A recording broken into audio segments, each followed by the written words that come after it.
So, God forbid, if you and I were to die tomorrow, what's the biggest piece of advice you would give to the younger generation that wants to pursue art, entrepreneurship?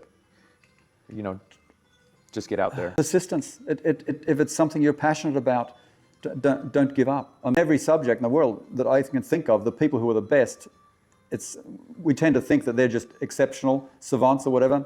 I don't believe that. I think in most cases, they've just persisted the most, or they haven't had distractions. You know, some artists I know think about nothing but art. You know, they don't travel much. It's their total focus, and they're awesome artists. You know, some, you know, there's all levels to that. You know, and whatever you're doing, I think, you know, like those people that are the best engineers and that. You know, it's just persistence. It's finding. That's why those hours and sustaining something for a long period, you have to find your passion. You have to find something that you just want to get into. You know, that you just, even if it's difficult or hard or you're tired, you just get up and do it regardless. Got to do it. You know.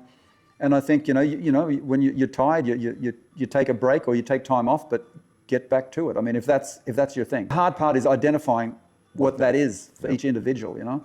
But for young people, the sooner you can focus on that, and you know, you can get distracted as a young person because, you know, if you're a bright young person, you have this opportunity, you start that, and if you're smart, you can do a lot of things and you can try a lot of jobs.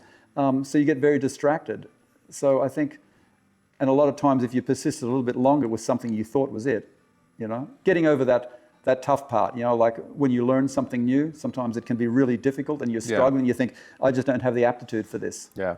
And it's not that. You just got to persevere long enough to suddenly you're over that hump. Yeah, of course. And then it's smooth sailing. And there'll be more humps, but you have the confidence then. Yeah.